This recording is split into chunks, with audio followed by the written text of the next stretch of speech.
Et ça, j'aime.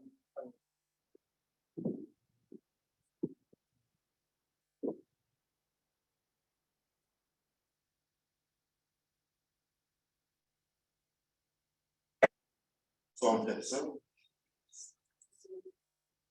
J'espère que nous sommes tous bien disposés ce soir pour pouvoir étudier ensemble et, comme notre frère a dit, pour pouvoir être édifiés ensemble. Alors, le titre, ou le sujet plutôt, de mon étude ce soir, c'est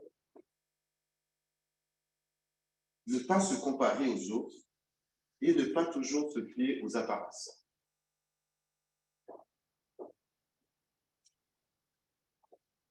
Se comparer aux autres dès notre tout jeune âge est une réalité commune et banale dans notre société. Nos parents, nos tuteurs nous comparent aux autres enfants, à l'école et un peu partout.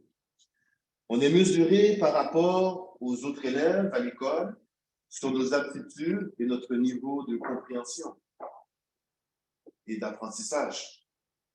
Mais outre le cadre scolaire et professionnel, la compétitivité ou le fait de se comparer aux autres amène souvent de la jalousie et de l'envie.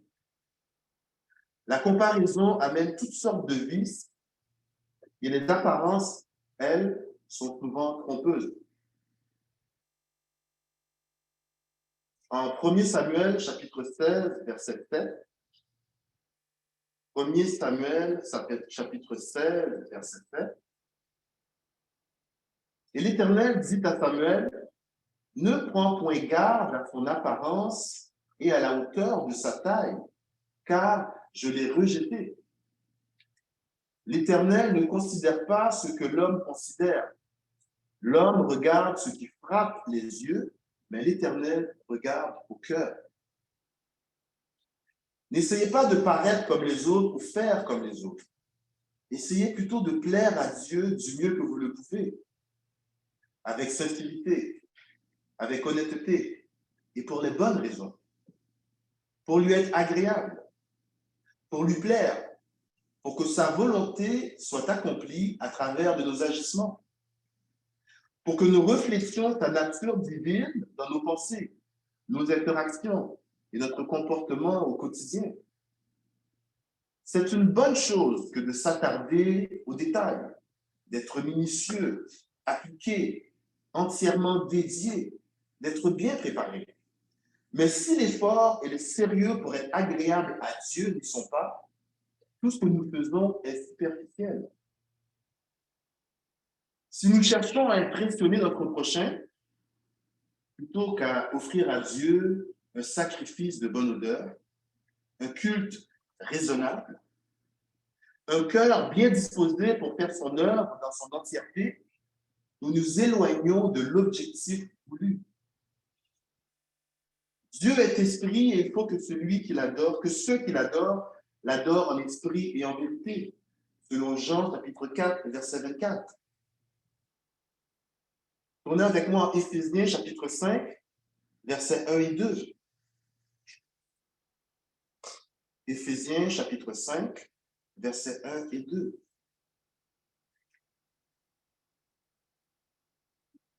Devenez donc les imitateurs de Dieu, comme des enfants bien-aimés, et marchez dans la charité à l'exemple de Christ, qui nous a aimés et qui s'est livré lui-même à Dieu pour nous comme une offrande et un sacrifice de bonne odeur. Nous devons être des imitateurs de Christ, imitateurs de Dieu, exemple de Christ, offrande et sacrifice de bonne odeur. Voilà ce que devrait être votre vocation en tant que chrétien. En anglais, il y a un dicton qu'on dit, il va comme suit, « Comparison is the thief of joy ». Si on veut le mettre en français, ça veut dire que la comparaison, c'est le voleur du bonheur.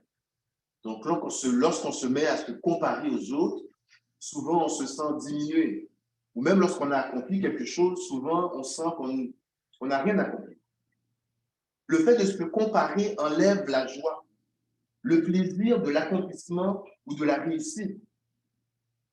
Bien sûr, il faut toujours rester humble.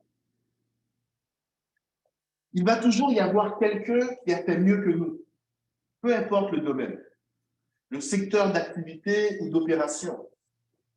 Il y a déjà eu, ou il va y avoir quelqu'un, quelque part, qui nous surpasse, soit avec son talent, soit avec les efforts qu'il emploie. Mais la seule manière, ou la seule raison pour laquelle vous êtes justifié devant Dieu, dans le domaine spirituel, bien sûr, et que cet individu ne le soit pas, c'est la sincérité de votre cœur, la bonne odeur de votre offrande, la crainte de Dieu qui vous tient en haleine afin d'agir avec droiture et bonne conscience. Jésus enseignait et vint avec la parabole du pharisien et du publicain. En Luc, chapitre 18, verset 14, et il dit, je vous le dis, celui-ci descendit dans sa maison justifié plutôt que l'autre. Car quiconque s'élève sera abaissé, et celui qui s'abaisse sera élevé. L'on dit souvent que le gazon du voisin est plus vert. Certaines fois, le gazon du voisin est vraiment plus vert. D'autres fois, non. Mais ce qui différencie vraiment le gazon du voisin, c'est la manière dont il l'entretient, les soins qu'il lui donne, les produits qu'il y ajoute, la fréquence avec laquelle il l'arrose, le temps qu'il prend pour y enlever les mauvaises herbes, de peur qu'elles n'envahissent son terrain. Vous aurez beau comparer votre gazon à celui de votre voisin. Si votre but est uniquement d'avoir un plus beau gazon que votre voisin, peut-être que vous ne vous souciez pas vraiment de la santé de votre gazon, mais seulement de son apparence. Les gens qui ont de l'expérience dans la cuisine, à cuisiner, pourront vous dire que la meilleure manière de réussir un plat, de l'apprêter avec succès, d'en faire ressortir toutes les subtilités et détails du goût, c'est de le préparer avec amour. Peu importe ce que vous effectuez, si vous ne le faites pas avec amour, les résultats s'en feront sentir. Que ce soit au travail, que ce soit à l'église ou dans votre foyer, ou même de la manière dont vous entretenez une amitié. Un peu comme un athlète qui s'entraîne. Les résultats qu'il obtiendra sont directement liés aux efforts qu'il a déployés à l'entraînement, à la discipline et à la constance qu'il a maintenue. Dieu a un plan pour chacun d'entre eux. Faites de votre mieux, soyez authentiques, gardez la foi et laissez Dieu agir dans votre vie selon son bon vouloir. Prenez avec moi Jean chapitre 15, versets 9 à 11. Jean chapitre 15, verset 9, verset 11.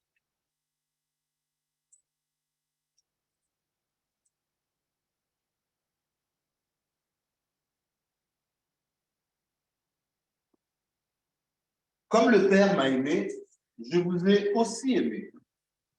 Demeurez dans mon amour. Si vous gardez mes commandements, vous demeurez dans mon amour. De même que j'ai gardé les commandements de mon Père et que je demeure dans son amour. Je vous ai dit ces choses afin que ma joie soit en vous et que votre joie soit parfaite. Si la joie du Christ est en vous, votre joie sera parfaite. Vos désirs seront comblés.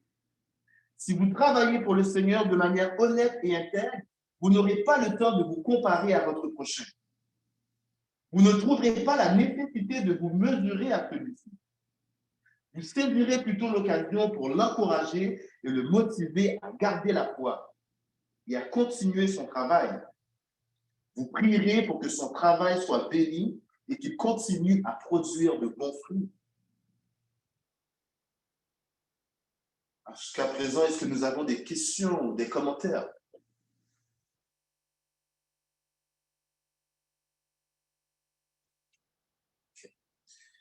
Est-ce que quelqu'un pourrait lire pour moi, s'il vous plaît, en Genèse chapitre 4, verset 1 au verset 16. Genèse chapitre 4, verset 1 au verset 16.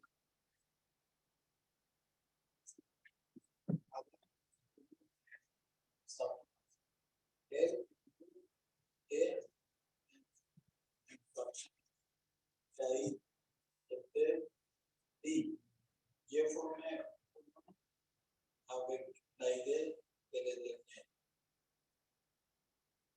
Elle, enfantant encore son frère Abel fut berger et Caïn fut laboureur. Après de quelque temps, Caïn faisait l'éternel offrande des fruits de la terre.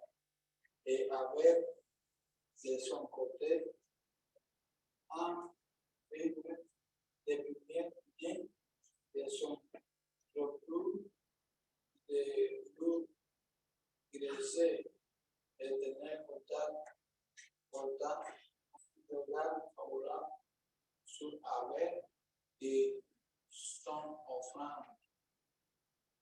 Mais il ne porta pas regard favorable sur Caïn et sur son offrande. Caïn fut très irrité et son visage fut abattu. Et l'Éternel dit à Caïn, pourquoi es-tu irrité et pourquoi ton visage il est abattu? Certainement, si tu agis bien, tu révéleras ton visage et si tu agis mal, le péché s'approche à la porte. Et c'est décide se porte vers toi, mais toi, dominer sur lui. Oui, jusqu'au verset 16. C'est le 7. 16. À 16, cependant, Caïn adressait la parole à son frère Abel. Comme il se tient dans le champ, Caïn se jetait sur son frère Abel. Il le tue. L'Éternel dit à Caïn, où était ton frère Abel? Il répondit, je ne sais pas. Je ne sais pas, suis-je regardé de mon frère? Et Dieu dit, que tu fais? La voix du sang de ton frère qui est de la terre jusqu'à moi. Maintenant, tout cela nous dit de la terre qui ouvre sa bouche pour le savoir de damer la sang de ton frère. Quand tu cultiveras les sols, il ne donnera plus sa richesse. Tu seras errant et vagabond sur la terre. Caïn a dit à l'Éternel, mon châtiment est trop grand pour être supporté. Voici, tu me chasses aujourd'hui de cette terre, je serai caché loin de ta face. Je serai errant et vagabond sur la terre. Quiconque me trouvera. L'Éternel lui dit, si quelqu'un tue Caïn, Caïn sera vengé 7 fois. Et l'Éternel enseigne sur Caïn pour que quelqu'un le trouverait, ne le trouve point. Puis Caïn s'orientait de la face de l'Éternel et habitait dans les terres du nord, à l'orient de l'Éden. Merci, Frère Daniel. Comme Abel, Caïn avait lui aussi fait une offrande à l'Éternel. L'offrande d'Abel avait été faite avec amour et dévouement, tandis que celle de Caïn n'avait pas reçu un regard favorable de la part de Dieu. Au verset 5 et 6, je reprends, Mais il ne porta pas un regard favorable sur Caïn et sur son offrande. Caïn fut très irrité et son visage fut abattu. L'Éternel dit à Caïn, pourquoi es-tu irrité? Et pourquoi ton visage est-il abattu? Caïn a comparé l'appréciation que Dieu avait de son offrande avec celle de son frère. Et la jalousie a envahi son cœur. Le péché s'est couché à sa porte et ses désirs se sont portés vers lui. Et malheureusement, il n'a pu le dominer.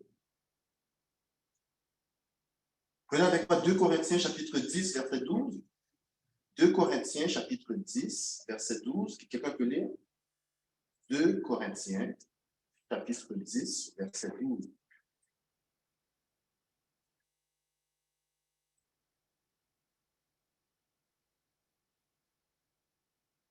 Nous ne sommes pas vous égaler ou nous comparer à quelqu'un de ceux qui se recommandent à eux-mêmes. Mais en se mesurant à leur propre mesure et ne se comparant à eux-mêmes, ils manquent d'intelligence. Merci beaucoup, Père. Il dit, en se mesurant à leur propre mesure et en se comparant à eux-mêmes, ils manquent d'intelligence. Les disciples de Jésus-Christ eux-mêmes se mirent à se mesurer et se comparer pour savoir lequel d'entre eux était le plus grand. Humainement parlant, personne ne veut se sentir inférieur. Personne ne veut être le dernier de classe ou le prix de consolation. On est flatté lorsque l'on reçoit des éloges ou des mérites, lorsqu'on nous fait des compliments. Mais Jésus nous apprend que c'est l'humilité, la charité et la grandeur d'âme sincère et honnête qui fait de nous des grands hommes.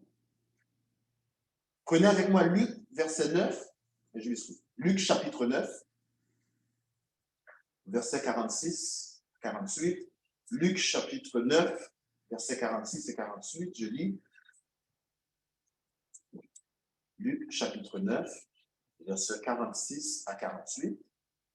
Or, une pensée leur vint à l'esprit, savoir lequel d'entre eux était le plus grand. Jésus, voyant la pensée de leur cœur, prit un petit enfant et le plaça près de lui, et leur dit, quiconque reçoit en mon nom, ce petit enfant me reçoit moi-même. Et quiconque me reçoit, reçoit celui qui m'a envoyé. Car celui qui est le plus petit parmi vous tous, c'est celui-là qui est grand. En Jean chapitre 7, le verset 24, Jésus dit, ne jugez pas selon l'apparence, mais jugez selon la justice. Jean 7, verset 24.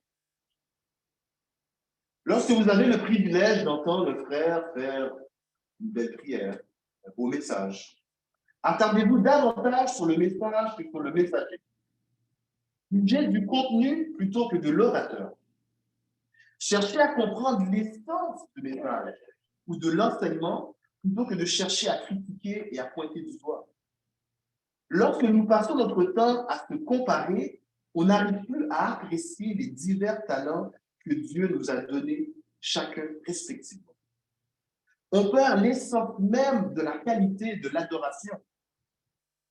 L'adoration, même si elle est faite à plusieurs, en assemblée, elle tient sa qualité dans les bases de la prédisposition et de l'engagement de chaque personne individuellement. Pour chanter, prier et adorer d'un même esprit, il faut être animé du Saint-Esprit et motivé par la volonté de plaire à Dieu et non aux hommes. Dans l'humilité, le respect et le respect de la présence de Dieu parmi nous. Prenez avec moi Éphésiens chapitre 4.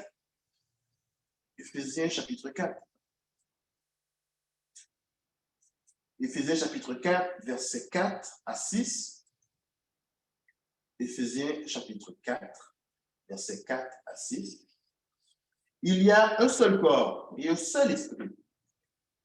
Comme aussi vous avez été appelés à une seule espérance par votre vocation. Il y a un seul Seigneur, une seule foi, un seul baptême, un seul Dieu et Père de tous, qui est au-dessus de tous et parmi tous et en tous. Prenez ensuite Romains 11, verset 36, s'il vous plaît. Romains chapitre 11, verset 36.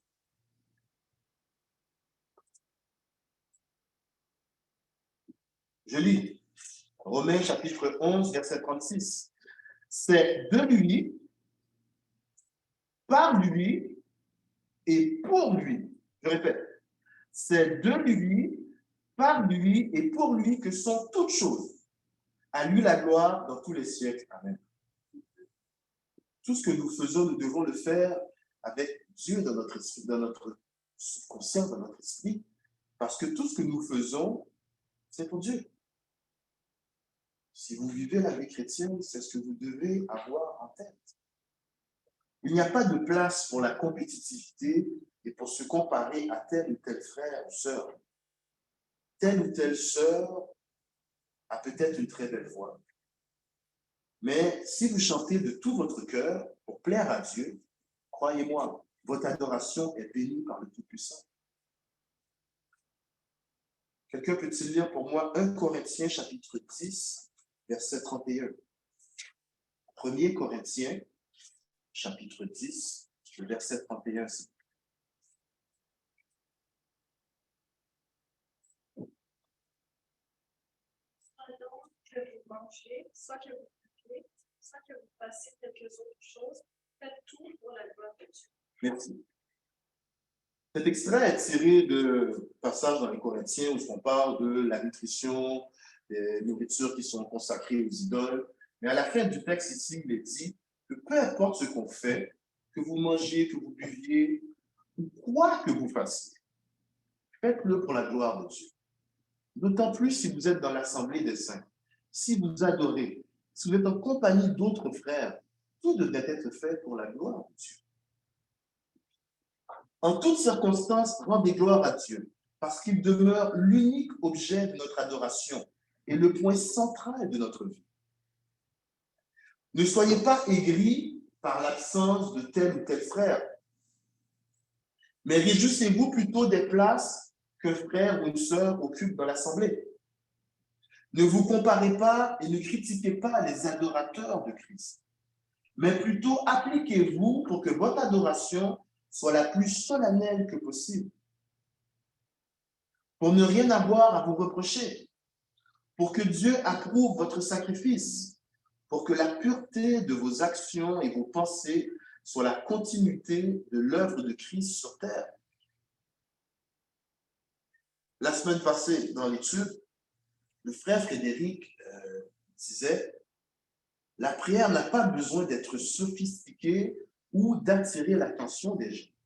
La prière doit être faite dans la simplicité et venir du fond du cœur. » Est-ce que nous avons des questions jusqu'à présent, commentaires, quelqu'un a quelque chose à dire?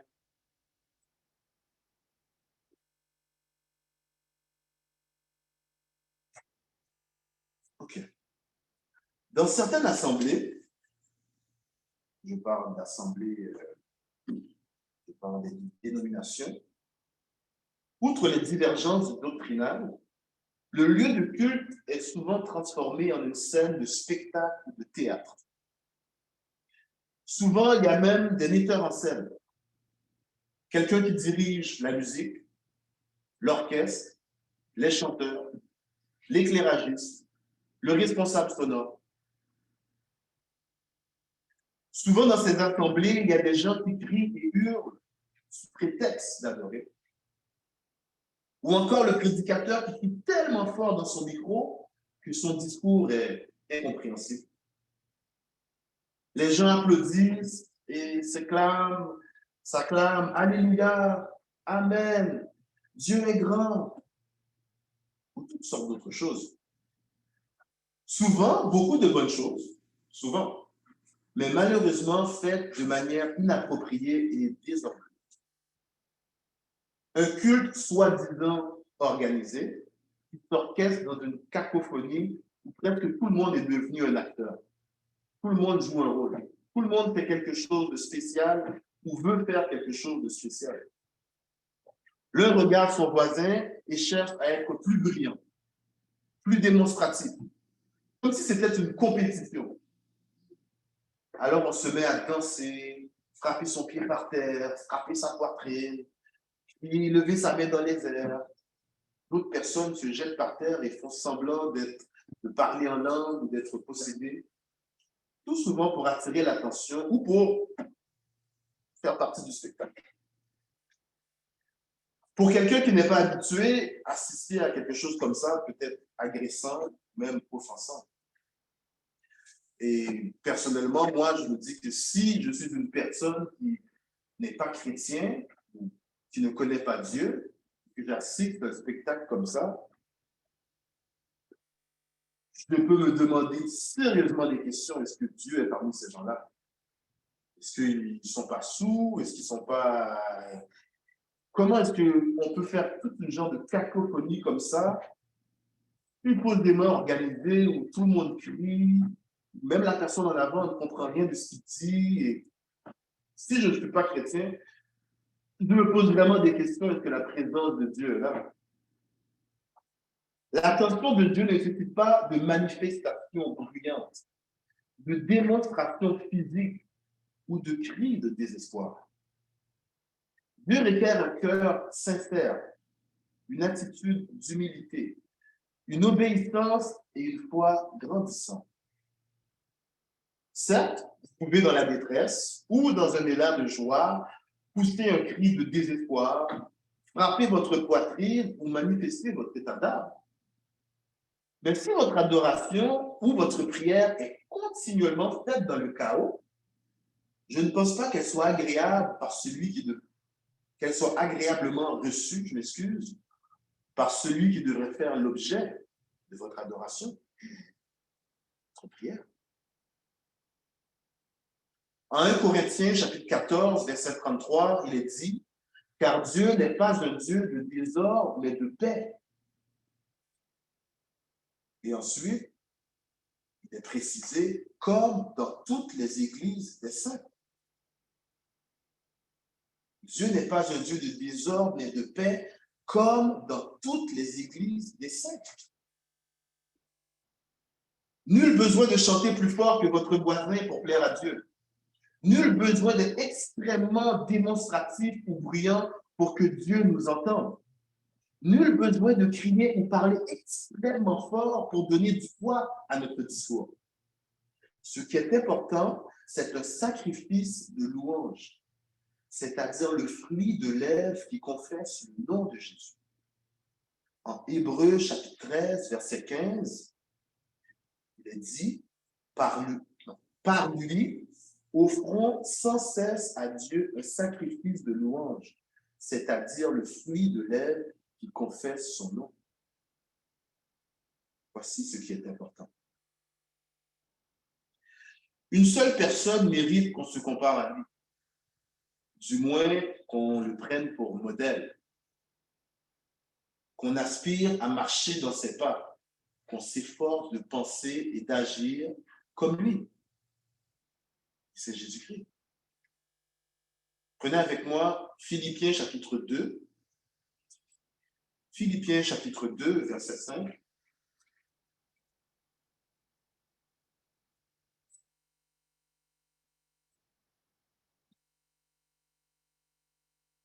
Philippiens chapitre 2 à partir du verset 5.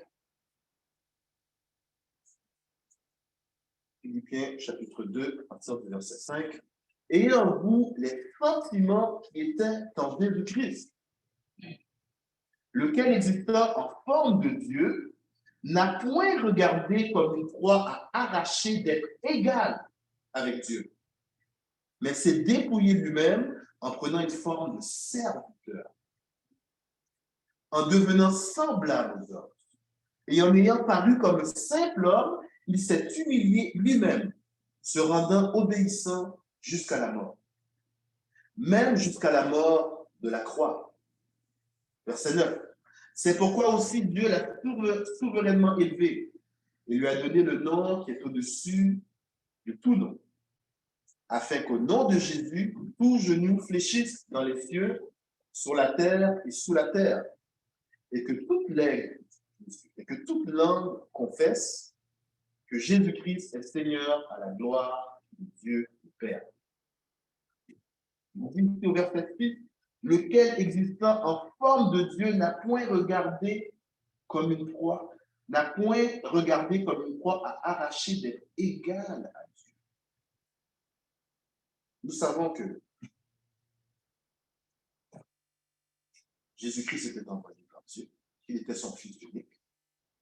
Nous savons que nous prions l'un autant que l'autre, mais Jésus n'a pas cherché à arracher pour être égal à lui, mais il s'est dépouillé avec humilité, devenant même serviteur. En conclusion, avant de conclure, de savoir est-ce qu'on a des questions. Conclusion. Dieu nous a tous créés avec des dons, des aptitudes et des critères différents, spécifiques, spéciaux et uniques. Chercher à imiter qui que ce soit autre que Jésus-Christ est une sorte d'idolâtrie. Se comparer à tel ou tel frère est un manque de jugement, frères et sœurs. Et lorsque de tels sentiments parviennent à votre esprit, comme Dieu a dit à Caïn, domine sur eux. Vous êtes des serviteurs de Dieu, mais vous devez aussi vous placer en position pour servir vos frères. Vous devez être des leviers, des tremplins pour élever vos sœurs et frères dans la spiritualité et non pour être pour eux une occasion de chute. En Romains chapitre 12, verset 2, Romains chapitre 12, verset 2, il est dit « Ne vous conformez pas au siècle présent, mais soyez transformés par le renouvellement de l'intelligence, afin que vous discerniez quelle est la volonté de Dieu. » Pas notre volonté, pas ce que nous voulons, ce que nous apprécions ou comment nous aimerions que les choses. Non, afin que vous discerniez quelle est la volonté de Dieu, ce qui est bon, agréable et parfait. Est-ce que c'est la fin de mon étude? Je ne sais pas si quelqu'un a quelque chose à dire.